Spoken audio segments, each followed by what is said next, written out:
Selamat pagi dan salam sejahtera untuk kita semua. Baiklah, kami dari kelompok 2, yaitu saya sendiri Lara Pasaribu dengan NPM 20100019 dan teman saya Celina dengan NPM 20100002. Baiklah, di dalam video kali ini kami akan mempresentasikan materi kami yang berjudul Sistem Informasi Akuntansi atau yang sering disebut dengan SIA. Adapun pembahasan yang akan dibahas pada video kali ini yaitu yang pertama, pengertian sistem informasi akuntansi. Yang kedua, karakteristik sistem informasi akuntansi. Yang ketiga, peranan sistem informasi akuntansi. Yang keempat, golongan pemakai sistem informasi akuntansi. Yang kelima, pengertian pengolahan data.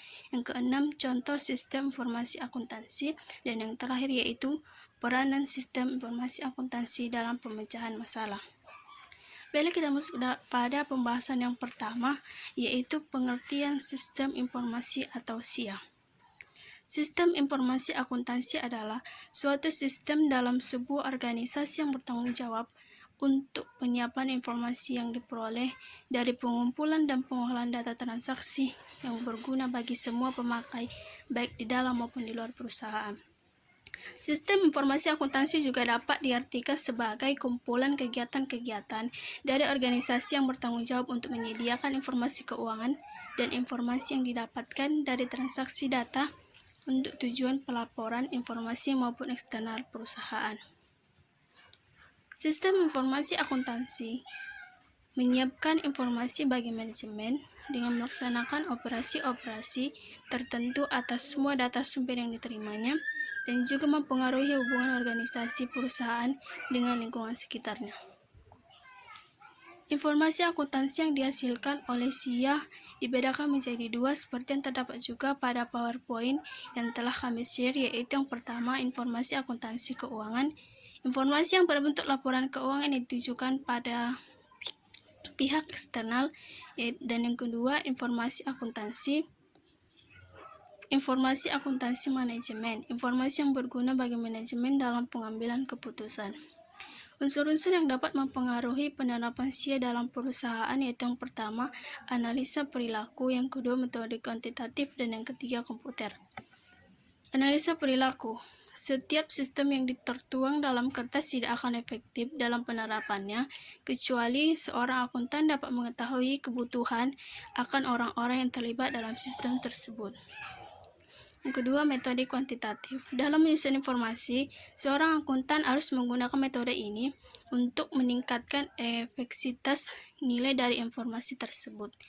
Komputer. Pada beberapa perusahaan, komputer telah digunakan untuk menggantikan pekerjaan rutin seseorang akuntan, sehingga memberikan waktu yang lebih banyak kepada akuntan untuk dapat terlibat dalam proses pengambilan keputusan. Fungsi penting yang dibentuk SIA pada sebuah organisasi yaitu antara lain, yang pertama, mengumpulkan dan menyiapkan data tentang aktivitas dan transaksi. Yang kedua, memproses data menjadi info yang dapat digunakan dalam proses pengambilan keputusan. Yang ketiga, melakukan kontrol secara tepat terhadap aset organisasi. Sebuah SIA mendapat nilai guna dengan cara yaitu yang pertama, menyediakan informasi yang akurat dan tepat waktu. Yang kedua, meningkatkan kualitas dan memengaruhi produk biaya, barang atau jasa. Yang ketiga, meningkatkan efisiensi. Yang keempat, meningkatkan kemampuan dalam pengambilan keputusan. Yang kelima, meningkatkan shared knowledge. Yang keenam, menambah efisiensi kerja pada bagian keuangan. Hal-hal yang perlu diperhatikan dalam mempelajari SIA yaitu yang pertama, bagaimana mengumpulkan data, yang ketiga, bagaimana cara menyalurkan data, dan yang ketiga yaitu bagaimana caranya menjamin reliabilitas. Sistem informasi akuntansi merupakan subsistem informasi yang paling banyak menembus dan sering paling besar dalam organisasi perusahaan. Kita masuk pada pembahasan yang kedua yaitu karakteristik sistem informasi. Di bawah ini merupakan karakteristik sistem informasi akuntansi. Yang pertama, SIA melaksanakan tugas yang diperlukan. SIA hanya melakukan tugas yang diperlukan oleh pemakai informasi saja. Yang kedua, berpegang pada prosedur yang relatif standar. SIA bekerja sesuai dengan peraturan-peraturan yang mengikuti standar perusahaan. Yang ketiga, menangani data terinci. Data yang ditangani SIA merupakan data yang mudah, jelas, dan lengkap. Yang keempat, berfokus historis. Data yang ditangani lebih difokuskan pada data yang telah dilakukan atau dimiliki perusahaan sebelumnya. 5. Menyediakan informasi pemecahan masalah. SIA bertujuan menyediakan berbagai macam informasi dalam pemecahan suatu masalah untuk lebih memudahkan dalam penyelesaiannya. Kita masuk pada pembahasan yang ketiga, yaitu peranan sistem informasi akuntansi. Dalam dunia bisnis yang kompleks, mungkin menggunakan beratus-ratus tenaga kerja, mulai dari perencanaan, pengembangan, direktur, pemasaran, sampai kepada berbagai kebersihan sekitarnya. Sistem informasi akuntansi melayani dua tipe pemakai, yaitu dari pihak luar atau eksternal dan pihak dalam perusahaan internal. Pihak-pihak eksternal antara lain pelanggan, supplier, pemegang saham, pegawai, lembaga keuangan, dan pemerintah. Sedangkan pihak eksternal perusahaan antara lain manajemen, purchasing, and inventory control management. Peranan sistem informasi akuntansi ada 4, yaitu yang pertama, memperbaiki kualitas dan mengurangi biaya dalam menghasilkan barang atau jasa. Yang kedua, memperbaiki efisiensi. Yang ketiga, memperbaiki pengambilan keputusan. Dan yang terakhir yaitu menciptakan keunggulan kompetitif.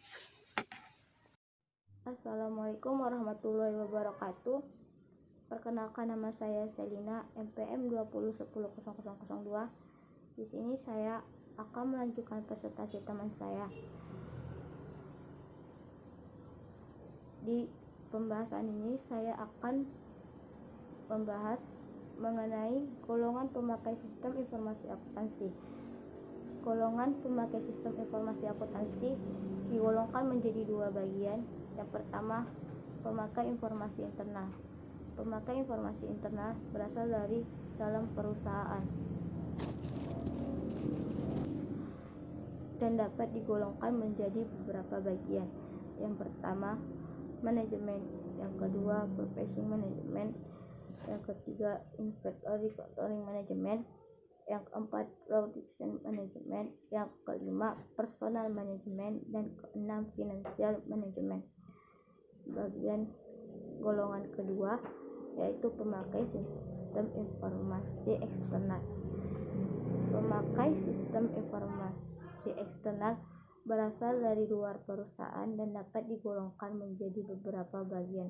Yang pertama adalah pelanggan. Kebutuhan pelanggan mencakup informasi mengenai produk perusahaan seperti harga, bentuk barang, bagaimana dan di mana barang itu dibeli, apa jenis barang tersebut, dan pelayanan apa yang diberikan perusahaan. Yang kedua adalah pemasok.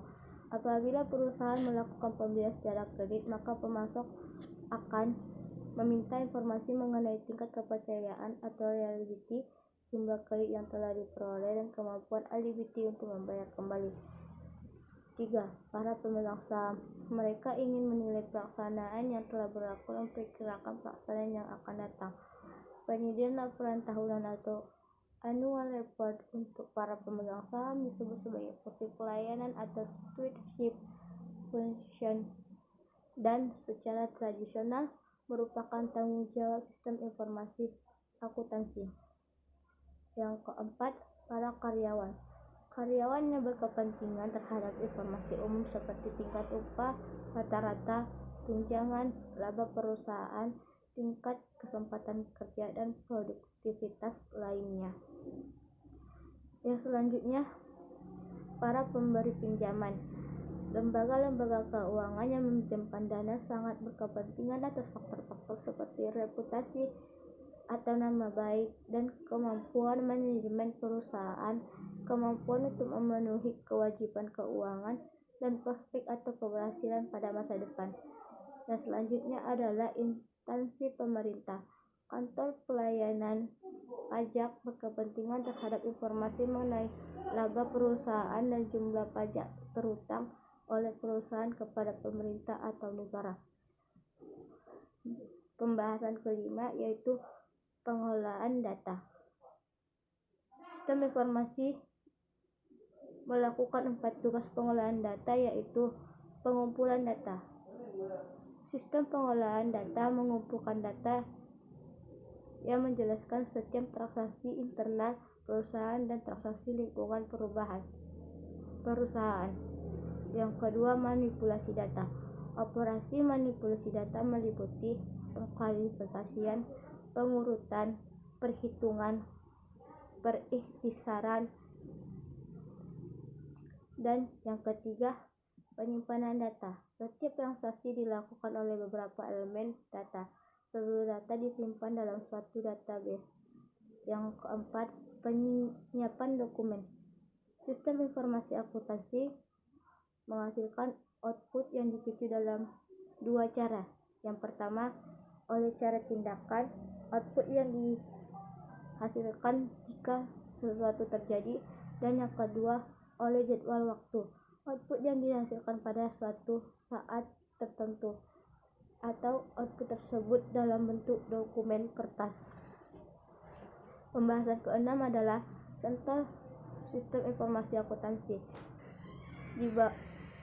Ada beberapa contoh sistem informasi akuntansi.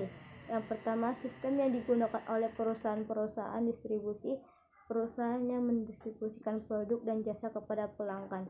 Yang kedua, dalam sistem informasi pembayaran kepada pemasok, maka data input adalah semua tagihan dari pemasok diproses dengan cara tertentu sehingga memberikan informasi berupa tanggal jatuh tempo, besarnya pembayaran, cara pembayaran, dan lain-lain.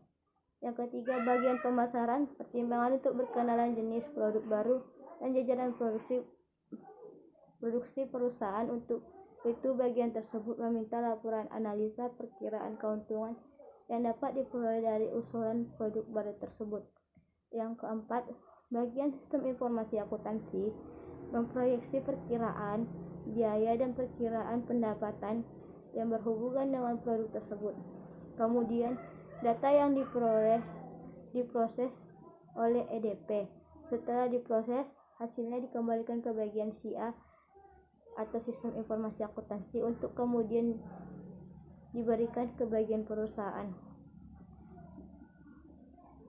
Dari beberapa bagian tersebut ditemukan 2 aspek yang berhubungan dengan sistem bisnis modern, yaitu pentingnya komunikasi antar departemen subsistem yang mengarah untuk tercapainya suatu keputusan, dan yang kedua, peranan sistem informasi akuntansi dalam menghasilkan informasi yang dapat membantu departemen lainnya untuk mengambil keputusan.